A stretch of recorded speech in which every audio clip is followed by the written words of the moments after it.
Hello friend, माझ्या युट्यूबच्या चॅनलमध्ये सर्वांचे स्वागत आहे. आज आपण निफ्टी, बँक निफ्टी आणि मिड कॅप स्मॉल कॅपचे अनालिसिस करणार आहोत आणि काही ब्रेकआउट स्टॉक. तर आपल्याला ब्रेकआउट स्टॉक हा एक मिळालेला आहे, तर आपण बघूया.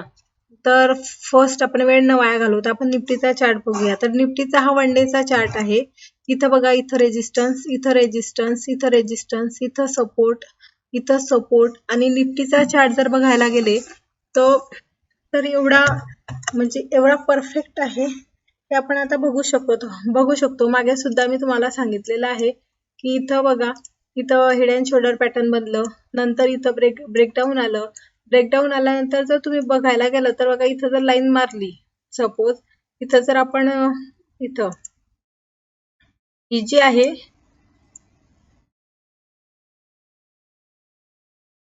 इथं जर आपण ट्रेंड लाईन मारली तर हे बघा, तर परफेक्ट इथंच बघा, हा जो मी म्हणत आहे रेजिस्टन्स इथंच येत आहे आणि इथं रिटेस्ट करून इथं पुन्हा खाली निफ्टी आलेली आहे.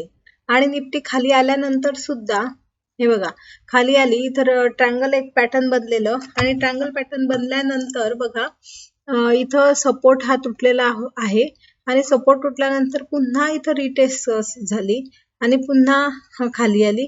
पुन्हा एकदा इथं कन्सोलिडेशन होईल आणि आता बजेट सुद्धा आहे, तर कदाचित बजेटमध्ये एकतर वरती जाईल, एकतर खाली येण्याची शक्यता आहे. अशा प्रकारे निफ्टीचे वन डेचे हे अनालिसिस आहे.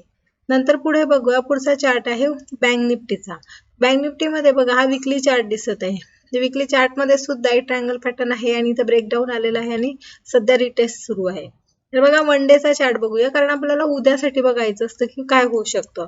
तर इथं रेजिस्टन्स, इथं सपोर्ट, इथं सपोर्ट, इथं आलेला आहे ब्रेकडाऊन आल्यानंतर पुन्हा खाली आली बँक निफ्टी, नंतर रिटेस्ट केलं, आता पुन्हा खाली येत आहे आणि इथं कन्सोलिडेशन होऊन एकतर वरती जाण्याचा प्रयत्न करतील जर डिसिजन चांगले आले तर, आणि नाहीतर मग खाली येण्याची शक्यता आहे.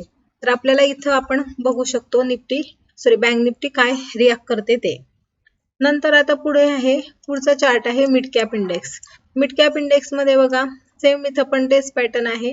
पॅटर्न इथं बघा, सपोर्ट, रेजिस्टन्स, इथं सपोर्ट, इथं सपोर्ट आणि इथं बघा, इथं ब्रेकडाऊन झालेलं आहे आणि पुन्हा रिटेस्ट करत आहे. तर इथं वरती जाईल, एकतर खाली येण्याचा प्रयत्न करणार आहे. तर हे इथं किंवा कन्सोलिडेशन होईल आणि पुन्हा खाली येण्याचा प्रयत्न करेल किंवा वरती जाण्याचा प्रयत्न करेल मिड कॅप निफ्टी. तर पुढचा चार्ट आहे स्मॉल कॅप निफ्टीचा. तर स्मॉल कॅप निफ्टी मध्ये बघा, इथं पण सुद्धा तेच पॅटर्न बनलेलं आहे. इथं बघा, रेजिस्टन्स, इथं सपोर्ट आणि इथं पण सपोर्ट, नंतर इथं बघा खाली आली, इथं सपोर्ट तोडला, इथं सुद्धा सपोर्ट तोडलेला होता पण वरती गेली. कारण आपण स्टॉप लॉस जर लावला तर आपल्याला बरोबर इथं ट्रेड घेता येतो. इथं ब्रेकडाऊन आलं, ब्रेकडाऊन नंतर इथं रिटेस्ट करत आहे, तर वरती जाईल, एकतर खालती जाईल किंवा इथं कन्सोलिडेशन करेल आणि इथं छोटासा दरवाज बॉक्स बनवून खाली येण्याची शक्यता आहे.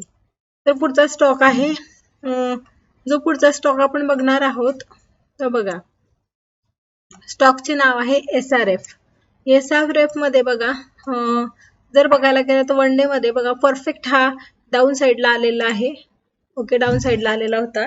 इथं एक पॅटर्न बनलं, इथं बघा, हे पॅटर्न आहे, सर्वांना परिचयाचं आहे, inverse head and shoulder pattern. नंतर इथं ब्रेकआउट आला आणि विथ ह्यूज कॅन्डल, हे बघा, व्हॉल्यूम सुद्धा जबरदस्त होते. नंतर इथं ब्रेकआउट आल्यानंतर पुन्हा इथं कन्सोलिडेशन केलं आणि पुन्हा बघा, आता जर बघितलं तर बघा, इथं हा रेजिस्टन्स आणि हा रेजिस्टन्स होता. नंतर आता इथं बघा, हा सपोर्ट झाला आणि इथं हा ब्रेकआउट आलेला आहे आणि स्टॉकची प्राइस आहे 2831. तर तुम्हाला स्टॉक जर घ्यायचा असेल तर 2800च्या रेंजमध्ये मिळत असेल तर स्टॉकला बाय करू शकता, तुमचं स्वतःचं अनालिसिस करून, आणि 2750 स्टॉप लॉस, 2700 स्टॉप लॉस लावून, आणि पुढे टार्गेट आहे 3000 पर्यंत SRF हा जाऊ शकतो. अशा प्रकारे हा SRF चा चार्ट आहे. तर आज आपण Nifty, bank Nifty, mid cap, small cap आणि एक स्टॉक बघितला, त्याचे नाव आहे SRF.